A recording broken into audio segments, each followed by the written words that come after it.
Hello, my name is Chuck Wolf. Over the years, I've worked in many different roles, including leading my own leadership consulting company since 1994. I've worked for and with some of the best companies and universities in the world, and have had the opportunity to work with government officials, military organizations, and public and private schools. I'm a leading expert and pioneer in emotional intelligence. Since 2009, I've been a volunteer hosting a radio show I created called The Emotion Roadmap: Take the Wheel and Control How You Feel. I really enjoy making a difference in people's lives. The show is on award-winning community radio station WPKN in Bridgeport, Connecticut. In recent years, Simsbury Community Television has been sharing my shows on their station and on YouTube. My sincere hope is that everyone who watches regularly will learn how to use the Emotion Roadmap in their own lives by listening to people who call in to get help with challenges at work, home, and in communities. To learn more, go to www.emotionroadmap.com. If you have a comment or question, email me at cjwolf@cjwolf.com. Thank you and enjoy the show.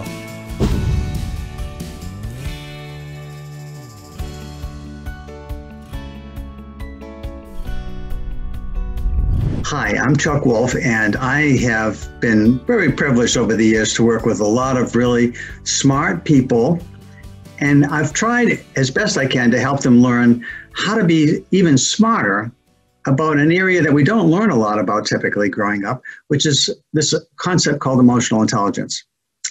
And in working with people, I've tried to inspire people to share what they learn with others, because it's really a powerful opportunity to be more in control of our own emotions. I know for a lot of us, we want to change the other person. It really feels great if we can figure out what that other person needs to do to work smarter and better with us. But so often that means that we need to be better ourselves. And we need to be better in the sense of knowing how we're feeling, how we want to feel in working with somebody else, and how we want them to feel.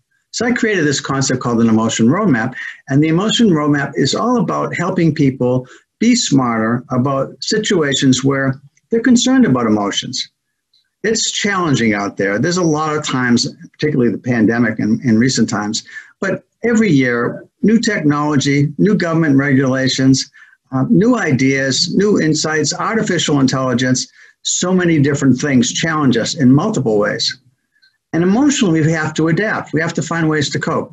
And while we do our best based on what we've learned over our lifetime, and maybe we were privileged to have mentors and parents and coaches and teachers who are really brilliant at helping us in this way, many people aren't.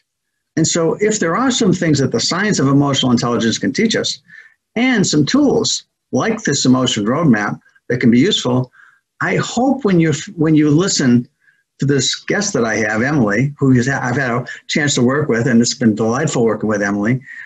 She's going to share with you some insights and experiences she's had, and why it's important for others to engage in this idea of learning to be more emotionally intelligent, and how the emotion roadmap is one of the many tools, and how that particular tool has been helpful to her.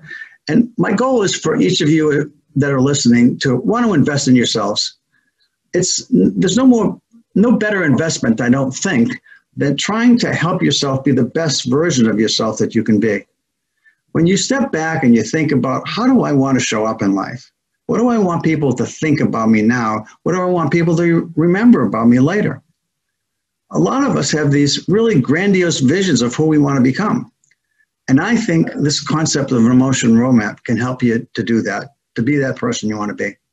So without further ado, Emily is my guest, and I'm going to ask her to tell you who she is, a little bit about her personal and professional background, and then some professional and personal experiences she's had with learning about the emotion roadmap. So Emily, you're up. Thank you. Oh, thank you. And stop me if I ramble. I really love this topic, so I can go on and on. So feel free to be like, it's enough, and we can't stay here all day. So that's great. I don't think that's a problem. I love talking about it too, so go ahead. So who am I? I am an older sister. I'm a firstborn. I'm a professional. I'm a cheerleader. I'm an ambassador. I'm an encourager, lifelong learner.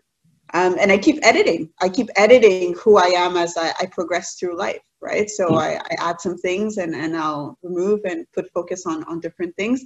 If I, you know, say in terms of educational background, I did my bachelor's degree in psychology.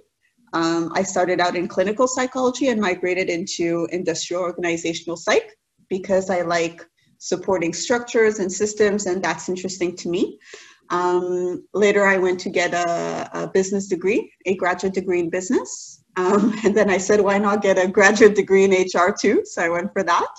And then I'm working on a master's degree in organizational development, and that's where we met, right? In class, right? So doing that. And in terms of on a, you know, work professional level, I hold a senior position at a international firm where I will be formally managing people, but my role is very much informal leadership, influencing, collaborating with others, cultures, because we operate in different countries. So that's me. And on a personal side, my God is a jamble. So I say, you know, I'm an older sister, I'm a firstborn because my family it's incredibly important to me. Being, you know, the older sister, being a leader, the firm supporting my family, encouraging them, inspiring people to go and do more, particularly my sisters, to go and get that extra degree, really proud of them. But I need to be, and that goes into, you know, the second question of why emotional intelligence is important to me. Being a leader in many of the circles I run in, people expect me to have, to stay calm when everything is burning. They look to me for advice, and that advice cannot be, you know, completely biased or too heavy on another side. I need to meet them where they are. So being a leader in my space and in my context, I need to be emotionally aware, right? Very much on the personal as much as the professional level. So I've just been thrusted into it. But if I ask myself, okay, well, why did I explicitly or consciously decide that I wanted to do better with emotional intelligence? Is because I decided a long time ago that I was going to be successful. I decided a long time ago that I was going to get everything I want for myself and then some, right? And I don't think there's a version of myself that can do it that is not emotionally intelligent. Because I think the farther up or the further you progress, you manage more people than systems or processes or tools. It's relationships, right? I think you're actually involved with talent management as sort of a key role that you have, but you seem to have several other roles as well. Are they distinctive and have they been explained? I know it's sort of evolving because you're fairly new in your position, but it seems like the main thrust was dealing with other talented individuals. Exactly. So I have the opportunity to work with 50, when I started 50, now 60 talented people in an organization of 2,500. So they've handpicked these people, and the goal is to grow them, to hold positions, key positions that will support our growth as a firm. So now the challenge or the I would say like kind of adventurous piece for me is that these are not people who are broken or not good. You're trying to take someone from really good to superb, from really good to excellent. You have a lot of eyes looking at you and how you can support them. So it's tough, right? It's tough. And then you've got the stereotype associated with talent development. I'll go do this rotation program, a stretch assignment here, a conversation there, and then that's it. But did it really make a difference, right, in their lives and in the workplace? So that this is a new role for me. It's very new. I've worked in supporting and advising and coaching others. But at this level, it's a different challenge. It's senior executives, right? It's CEOs, it's CFOs, it's executive vice presidents. So it's a different breed, right? It's a different skill set we need to bring to the table. So have you had a chance then to use emotional intelligence and the roadmap I know you've had a few examples. Sometimes it's not always comfortable to share those examples. So are there examples that you feel comfortable sharing that you could possibly talk about? Yeah, I think one of the, like, an example I'm comfortable sharing because it's pretty much my sentiment with everybody I work with these days, is I was asked really, really early on. So let's say I won't give the timeline. If not, we can sort of deduct who it is. But early on, I was asked to support one of our leaders with developing a skill set that to a lot of people, they would expect a leader to have that skill, right? Some people might feel embarrassed that they don't have it. So it's a delicate conversation that needs to happen. So of course I wasn't comfortable. I wasn't comfortable. I had just started the new job. I was still figuring out the organization, the context, and also the person that I was asked to sort of support was seen as a superstar who could maybe even break or make my career at this firm, right? And that was one of my really early, I would guess, employees that I had to work with, right? So uncomfortable, lots of anxiety, so on and so forth. So, and that anxiety brings me to the roadmap. I had to sort of take a step back and ask myself, okay, Emily, how are you feeling? How are you feeling right now? Well, I'm feeling anxious. Okay. So it would go to the next step for me. It's why am I feeling anxious? Well, I'm feeling anxious because I lack clarity. I'm not sure. I need to prove myself. There's a lot more writing on this than a normal activity, right? Because there's no other metric to determine if I'm good or not. This is it, right? So I was feeling very anxious. So I asked myself, like the roadmap, suggests, how do I want to feel? Right. And I said, well, I really want to feel confident. I want to feel competent, capable to do this.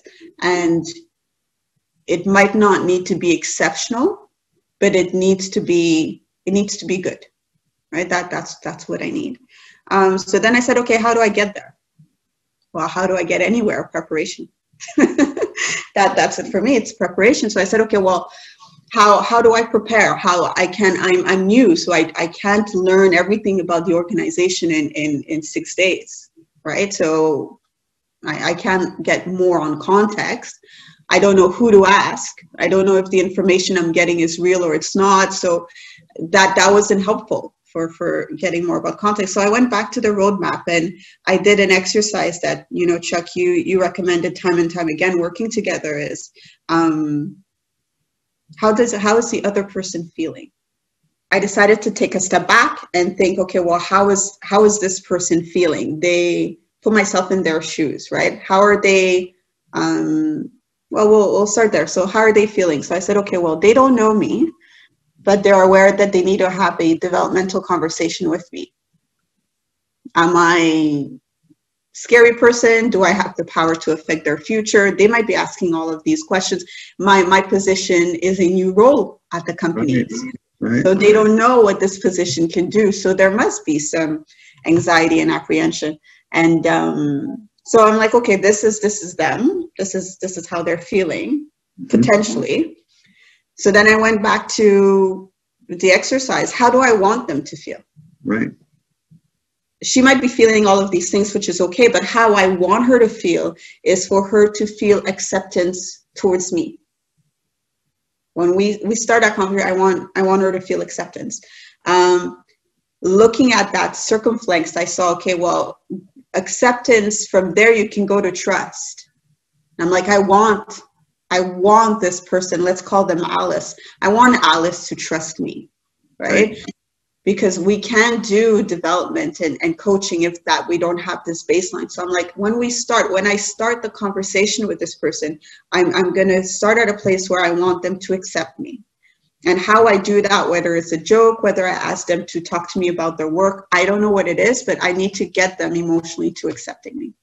I need to get them to a place afterward they trust me, right?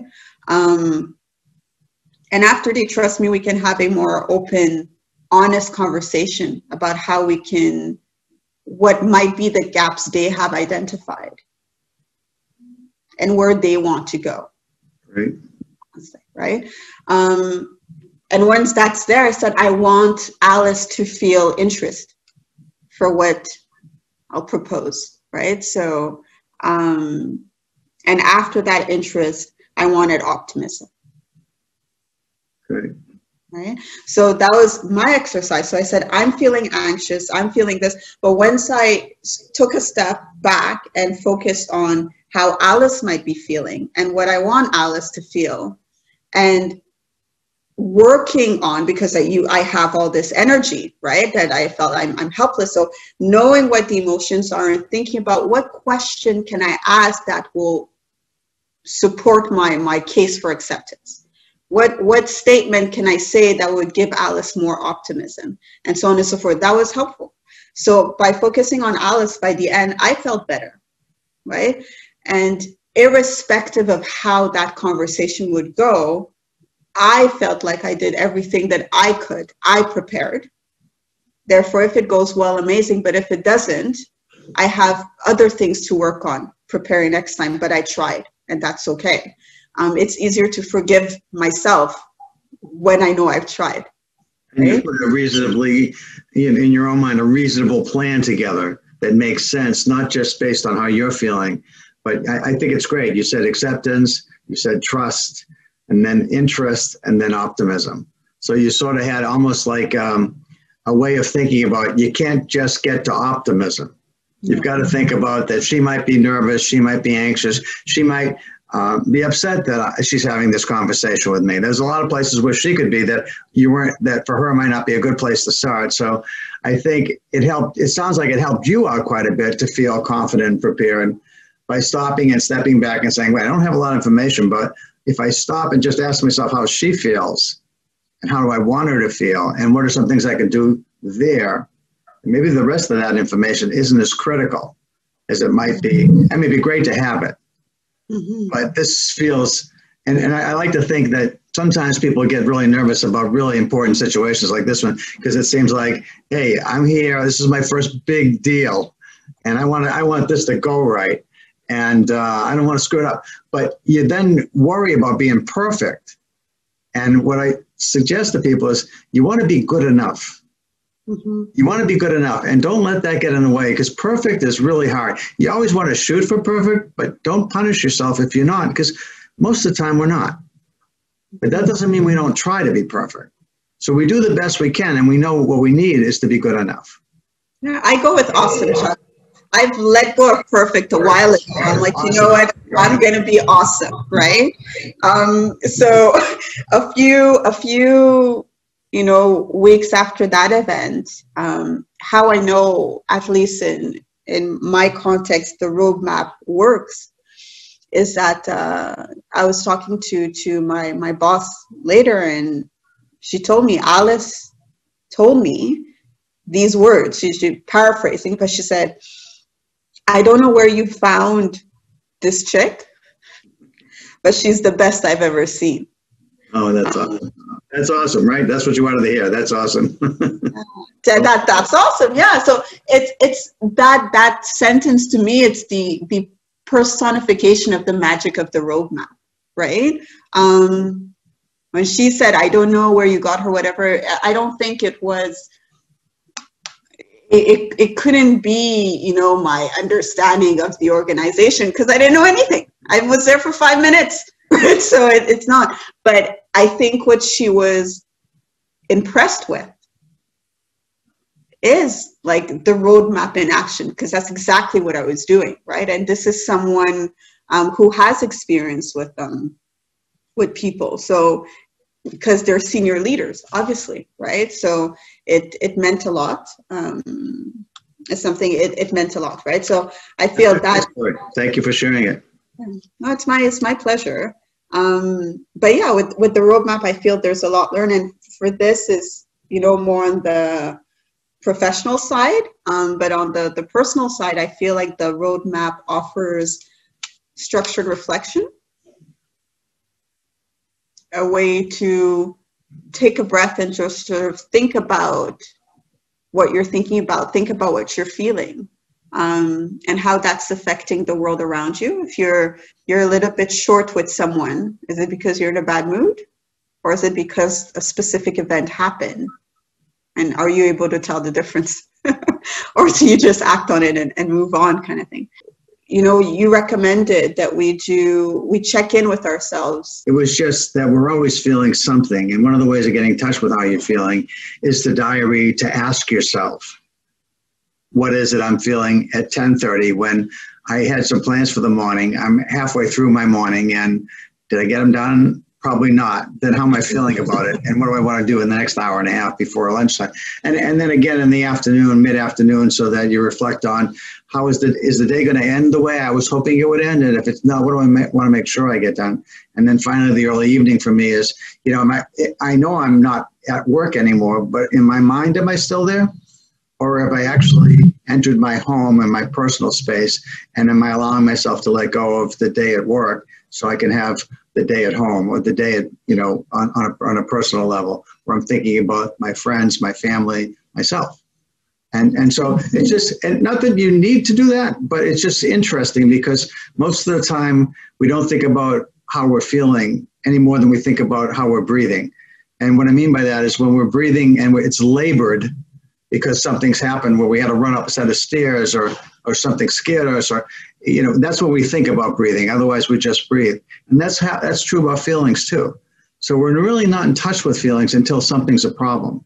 And one of the ways to learn more about being emotionally intelligent is to pay closer attention to our feelings.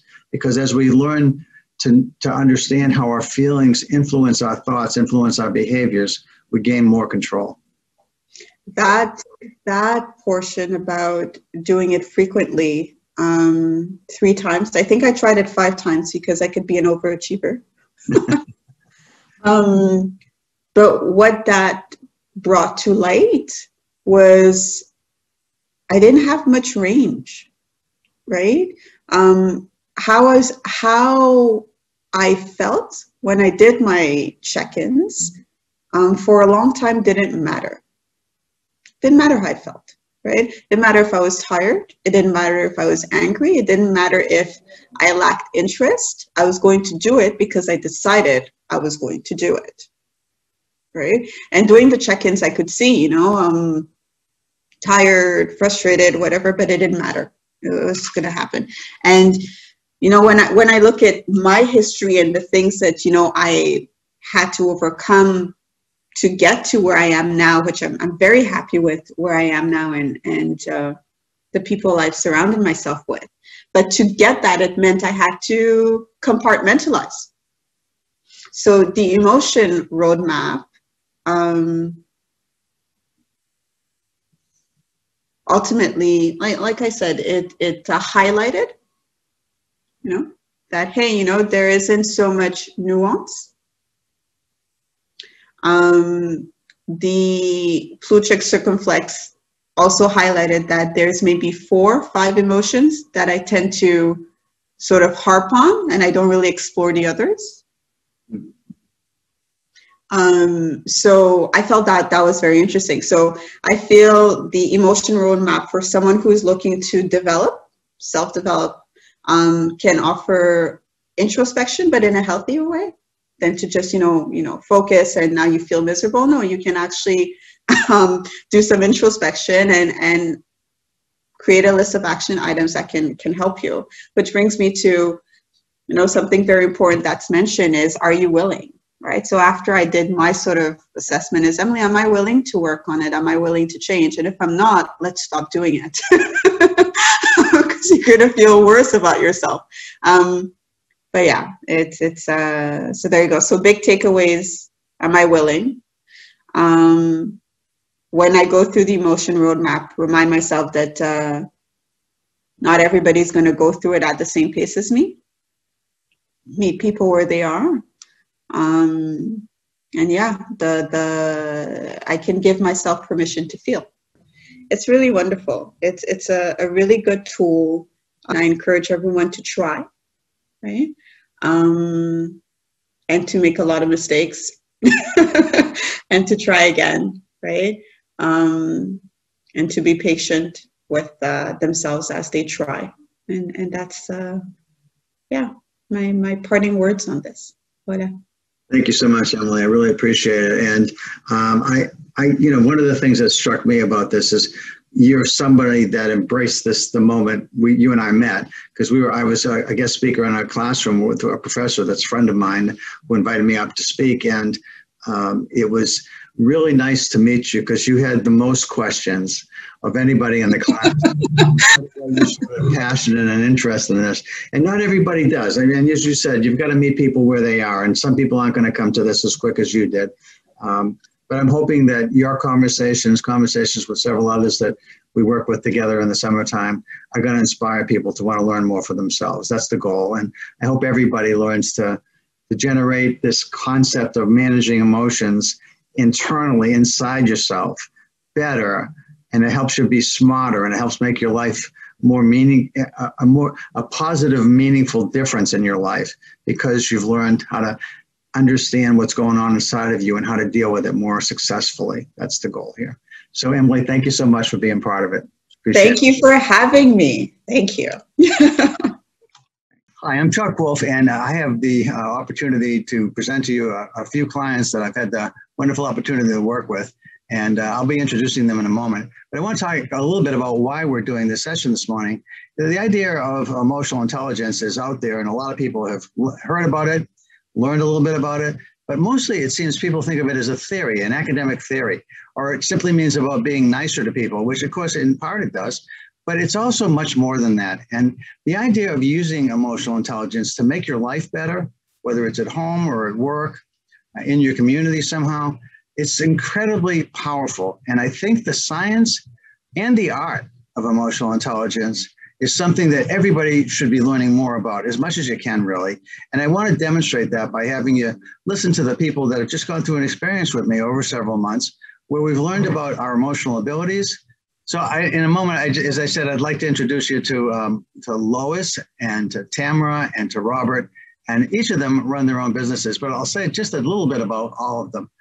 Lois, I had the chance to meet when I got to be a visiting professor for Dan Goleman. As many of you who know something about emotional intelligence have heard Dan's name. Dan's probably the most well-known author in the field. And Dan recently created a coaching program, and Lois was one of the first people to go through it.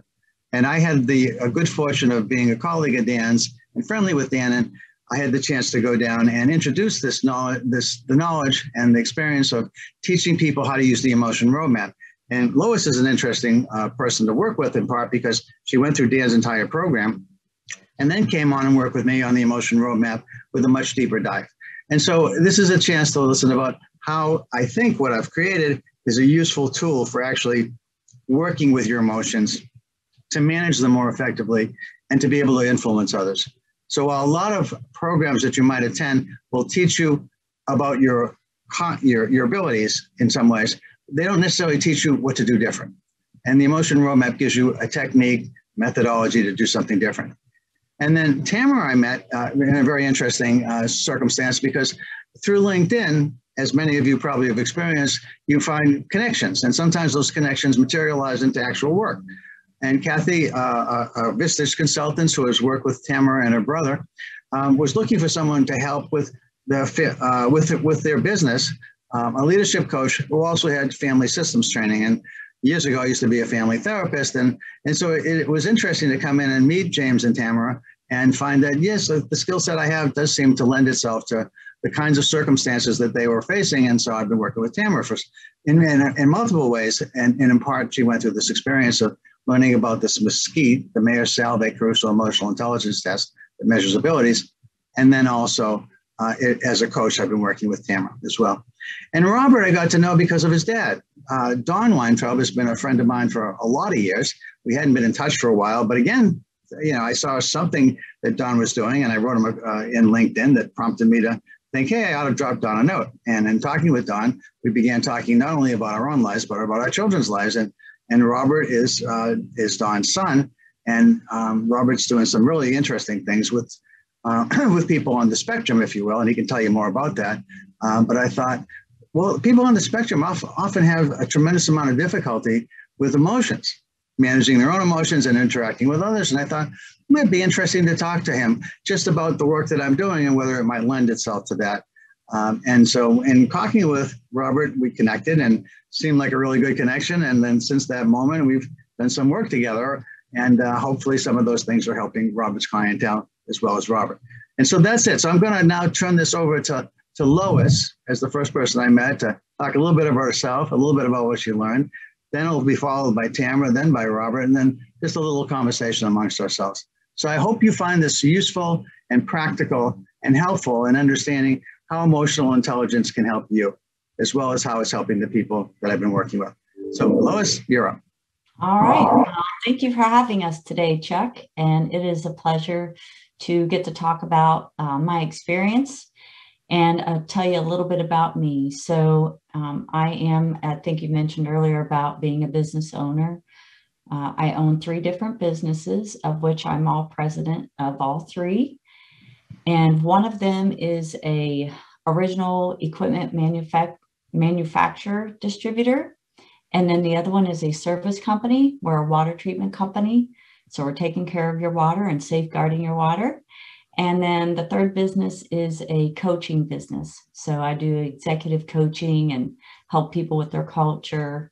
So that's a little bit about my professional side. And then, as Chuck had mentioned about the Daniel Goleman program where we got to meet, what I enjoyed about that program was I got to learn a lot about the different emotions, but I didn't necessarily get to learn how to do with what I learned about them.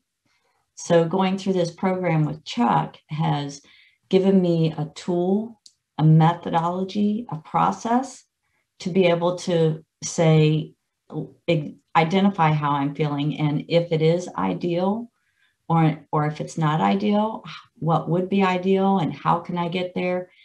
It's also helped me suspend judgment of other people, because I used to believe that I would think people would be able to know when they're feeling a certain way or getting triggered because I could see it in them. But I realize now by going through this program that not everyone has that ability to sense how they're feeling and how they're coming across. So it's been a real eye-opener for me to examine the way I look at other individuals as they're processing their emotions. So the emotion roadmap, this is this idea that sometimes the emotions we're feeling are not helpful. I mean, they're informative. They're always informative. Whatever we're feeling is usually designed to help protect us. And really, it's an evolutionary system. It's been out there forever. But at the same time, sometimes whatever we're feeling, like if we're angry, but we can't be angry in a certain situation, we just can't afford to be angry. What do we do about it? And if we're grieving, but grieving too long, and it's gone on past the time that might be considered normal, and we can't seem to get out of it, how do we change that? And so the idea of the roadmap was, if you're feeling a certain way and it's not helpful, ask yourself the question of what is ideal. Can you think of any, I know you've had a few instances, Lois, where is there a circumstance or situation where you actually saw that concept work with a client or in a business setting that you might run or as a coach? Anything you can share? Yeah, sure. I've got one in particular that comes to mind. I've used it a lot. She's my assistant for now. But I was working with a client who was struggling with having a conversation with a direct report. And I just started talking about the model and asked her, how do you feel about this? And she was, just very fearful of having it, afraid of the confrontation, afraid of how the other individual was going to respond. And so I went through the model and asked her, well, ideally, how would you like to feel? And so she said, well, I want to feel confident in a conversation, and I want to feel good when I'm having a conversation. So I asked her, ideally, how would you like this other individual to feel when they walk away? And she goes, well, I want them to feel understood. I want them to feel valued, and a number of other things. And so then I asked her, what are some of the things that you could do that will allow you to feel that way? And then what we did was we kind of went through some hypothetical conversations, put yourself in this other individual's shoes. If you were them and you wanted to feel valued, what kind of words would you be using? And we went through that whole process, and she sent me an email a couple days later and said, I don't know what I was afraid of. She said, the model helped me. It was the best conversation I'd ever had. No need to reply, but I just want to let you know how wonderful that was. And again, she was like, I don't even know why I was afraid to have the conversation. And it has also allowed her now, she knows that enough, a little bit of it, that she's helped herself have other conversations by using that model. So that's great. So to me, sometimes it feels like magic happens because people feel like it's impossible. I can't really figure out how to have this conversation. And then simply by walking them through, how are you feeling? How is the other key person and whatever you're trying to get done feeling? What would you like to feel? What would be great to feel, ideal to feel? And then trying to come up with strategies to get there. And then when they do it, it often sounds the way you just described, Lois, like what was I afraid of? Well, because the model walked you through it, you didn't need to be afraid anymore. And that, right. Thank you, that's great. Okay, why don't we go to you, Tamara? Sure. So I am a third generation owner of a family business. My brother and I are business partners. We have several businesses that sit here together. So we call them the operating companies and then all of our real estate entities. And 4.5 years ago, my brother and I purchased the companies from our dad and cousin. And with transition from one generation to the next, there can be change, there can be lots of emotions, lots of feelings that come up within the family and also with the people that help move the businesses along every day. And so one of the things that I was excited to work with Chuck on and learn about this model for was to be able to have some of those conversations with staff and family members in this building and outside of this building in a more productive way. Obviously, like Chuck said, emotions are with us all the time. We're always feeling something, even if we're not actively listening to what we're feeling. And so being more aware of that, and then also being more aware of how those emotions might show up in different conversations and how we can actually work through them in ourselves, and then how we can also then influence those in others, like Lois was alluding to, how might that other person might be feeling going into a conversation where it might not be super easy things to talk about. And how do you want that person to feel? How do you want them feeling while you're talking with them? And then how do you want that person to leave that conversation? I think are all really important pieces of, especially what we do as business owners, but just humans in general. I think it's important to be aware of that as you're walking through life. I've used this, like I said, with my family. I've used this with my children, with my husband, with my parents, along with all of my direct reports and even frontline workers here in all of our other companies. So I've really found this model to be useful. And as I continue to use it more, I continue to get better with it and even coach it to others here so they can start using it with their direct reports also. So the idea, I think, is that it's really something once you learn it, and my goal and really in teaching about it at this point in my life is that I want as many people as possible to learn how to do this. Because to me, one of the things that you begin to feel as you feel like you can take more control over your life is that you are able to manage your own emotions, and that leads to more inner peace.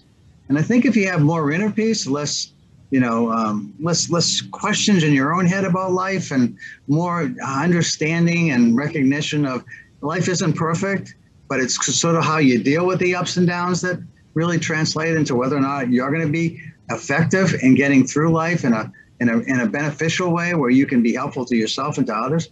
And so I think you're kind of like, the more you can teach it, the more others are going to learn it. And hopefully, as we expand this knowledge across the planet, it leads to world peace. That's my major goal, actually. Any specific examples, Tamara, that you can think of, someplace in the workplace or someplace at home, either one, but something where you can get, something concrete that people might benefit from knowing actually how it worked? Sure. My husband is a middle school assistant principal, and his group is going through learning about fierce conversations. And so it's been an interesting time in our house while he's learning about that and I'm learning about this. And we were having some conversations about what had come from one of his seminar sessions. And there was I don't know if there's a miscommunication or a misunderstanding that had happened in a breakout group. And he brought up, how he was feeling about it. And I said to him, well, is that a helpful feeling to have while you're sitting through these courses that your district is asking you to learn? And, he kind of stepped back. I obviously wasn't super happy that I asked him that, but then kind of stepped back and said, well, no, if I'm sitting here, thinking about this, or stewing, I think was the word he used, about this, then I'm not open and actively listening to the next piece, that had already been moved on to. And I said, okay, well, how, in that situation when something like that comes up, how would you want to feel about that? And he said, I would love to be able to acknowledge that maybe that's not the way I would have had that conversation to begin with, but accept that, okay, this has happened. I can set this aside. I can come back to it later if I'm still feeling the way I'm feeling about it. But I'd like to try to feel more calm and more focused on what I'm really sitting there for, and not allow myself, we would call that triggered or spinning sometimes. And so not allow myself to get triggered or start spinning in that instance. And I said, great, how do you think that would be something that you could do, when you get in that situation again, or if that comes up in, tomorrow's session, how do you think you could change your focus? And he just talked about, really kind of creating a mantra, if you will, of, this is information that I need to be learning. This is going to be helpful when kids come back in the building, or staff comes back in the building. And so this is really information that will be helpful to me. I need to stay focused. So staying focused was something that he was trying to create for himself, for her mantra, to really not allow himself to start kind of going down a road that wouldn't be helpful for him or anybody else in the session. We didn't quite get to that end piece of how do you want that other person to feel. But I think, it helped him in that regard of taking a step back and understanding, like, well, yeah, everybody gets angry or, worked up about things at times, but is that helpful? And how can I change my perspective, still understanding that that's not going to be something that makes me happy. That's going to be something that I'm, I don't like. But I can change my perspective to continue moving on and being productive and effective in what you're doing in the moment, instead of getting caught up in something and then really losing the opportunity for growth and learning. So it seems to me, one of the things that I try to teach is that certain events trigger you. Now, this is not, I don't know how often something like that happens, but if your husband can get triggered and then lose focus of what he needs to be paying attention to, then I think the script needs to be a bit different in terms of what your self talks about. That's one of the things that I try to teach, is that, the next time, if you know that there's certain events that trigger you, and then the trigger shows up in your head as certain words that drive certain feelings, can you change the script? Can you change what you say to yourself the next time it comes up? And can you actually prepare a script that you want to just repeat to yourself about, when this happens, I have to remember that, yes, I'm unhappy about the circumstance, about what I just heard about, but I don't need to think about that now. I may want to write it down so I come back to it later. But the reason I'm in the room is to learn about this other information, and I'm distracted and not learning about this. So that's not healthy for me.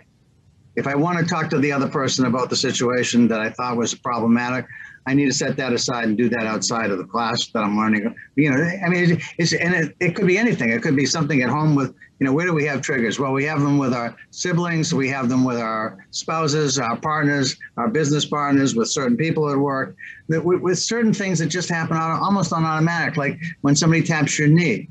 You know, it's a reflexive action. But you can change the reflex by, if it's something that goes off in your head and certain words and thoughts appear, change them. Consciously decide to change them. But the whole idea of this emotion roadmap is that you can be proactive. I have a radio show that I do. It says, the emotion roadmap, take the wheel and control how you feel. Many people think you have to deal with the feelings that you have. It's kind of like you got to play the cards you were dealt. Well, it's true in some instances. If you've lost someone, you're going to grieve. There's no way of getting around that. But in other instances, they're more malleable. It's more possible that you can actually change how you're feeling when what you're feeling isn't helpful. And then you have choices. What do you want to feel instead? Well, why not pick what's ideal to feel and go for that and try to figure out how to get there? Oh, great. Thanks, Tamara. And Robert, you're on. Sure. My name is Robert Weintraub. I am the head of business development and client relations for a company called Your Work in Progress. That organization does a combination of executive and senior sales recruiting, along with sales effectiveness, change management consulting, and also a lot of career coaching and associated collateral elements. As well, I have an organization called Neurodiverse Solutions, which specifically caters to adults on the autism spectrum who need both career and life solutions in a place, in a setting where they're often underserved.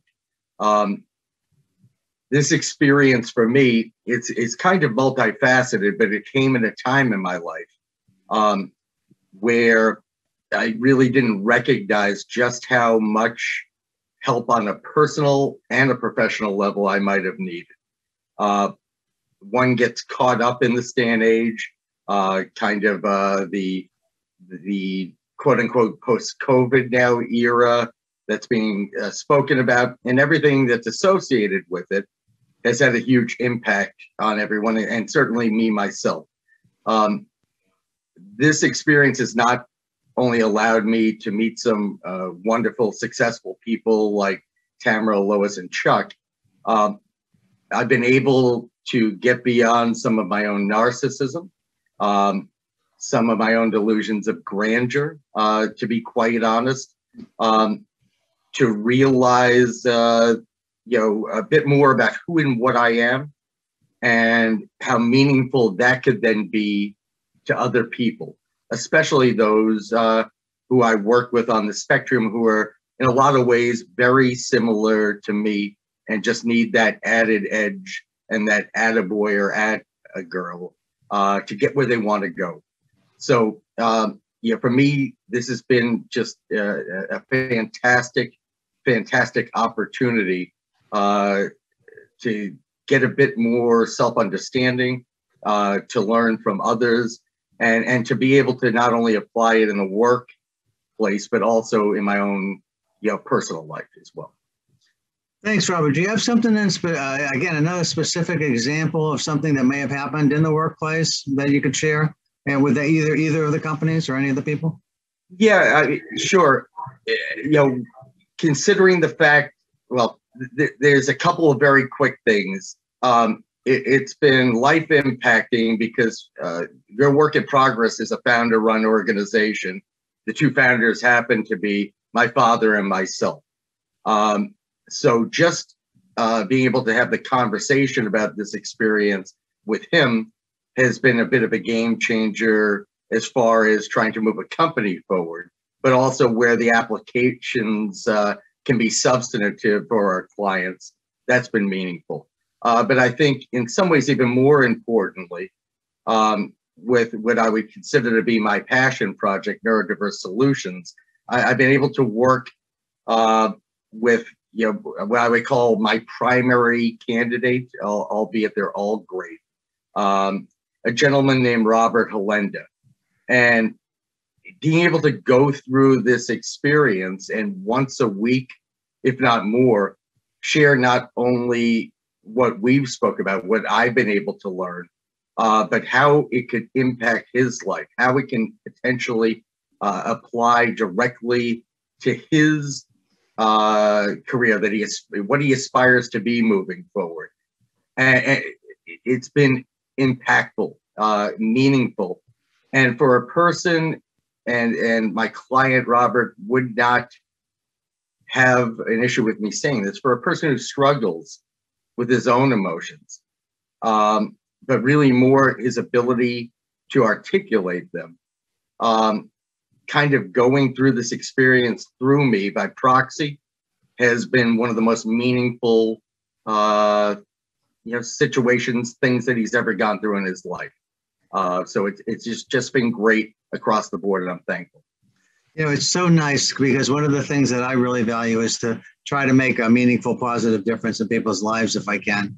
And in each of you in your own ways are trying to do that. And it's really beneficial and fantastic for me personally just to hear that people, not just the people that I'm talking to, but people who you are communicating with also are getting the benefit of what you've been learning because you're now beginning to teach it as well. And the fact that, you know, Robert's as a proxy for you, Robert, that he's, you know, again, there's a whole world out there that has these kind of similar concerns or issues that they deal with every day. And if the roadmap can work in all kinds of possibilities, there's no reason why I can't work with everyone in every circumstance. And the more people and the more people that understand this, I think, again, the better the world's going to be because all of us can benefit from tools that help us to manage our own internal experiences of emotion, as well as what we learn about trying to influencing others. I just open it up for any other comments, just in closing,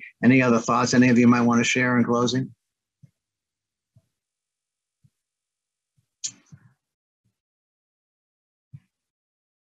Robert, you're on mute. My apology. You know, I kind of anticipated again that going over a multi-month period of time and sharing these experiences would be productive and cathartic. It would be somewhat special to me.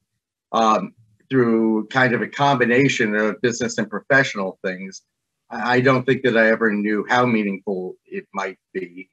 And it's not just the information that one learns that's on paper, which is fantastic and life-changing.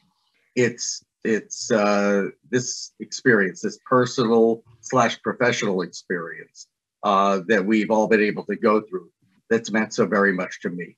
And again, not to be redundant, but I'm just terribly appreciative, incredibly appreciative for having had this opportunity. Thanks very much, Robert.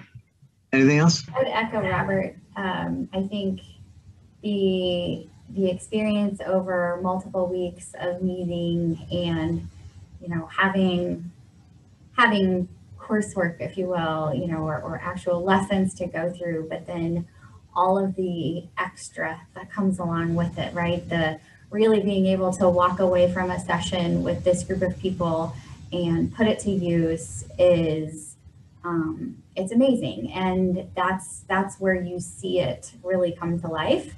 And I think by continuing to do work with groups like this, you're well on your way of, you know, having peace on earth, because the more, you know, if you look at just each one of us going to one other person, right, and talking to them or teaching them about this, which it's more than one for each of us, you know, that's an incredible impact. Who wouldn't want to be able to understand how to take control of what's going on inside when you're dealing with people, since that's what everybody does every day, no matter what your line of work or, you know, where you live, that's what you do when you're here.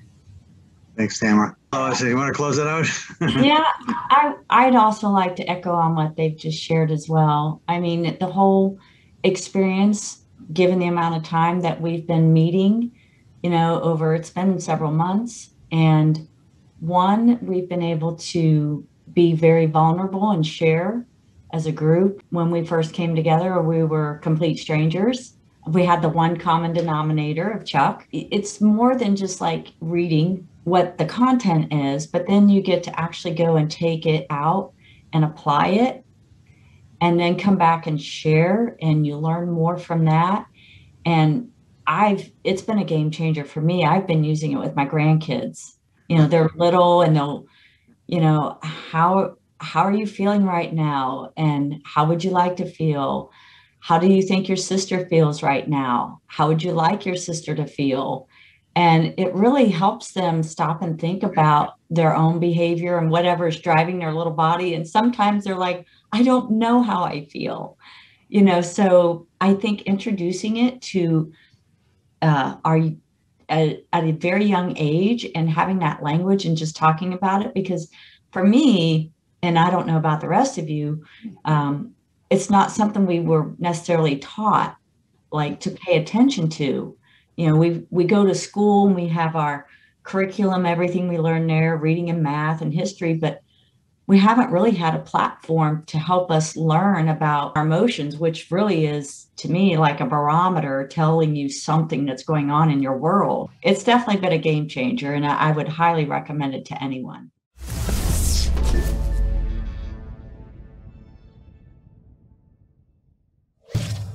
Funding for Simsbury Community Television is provided in part by contributions from viewers like you. Thank you.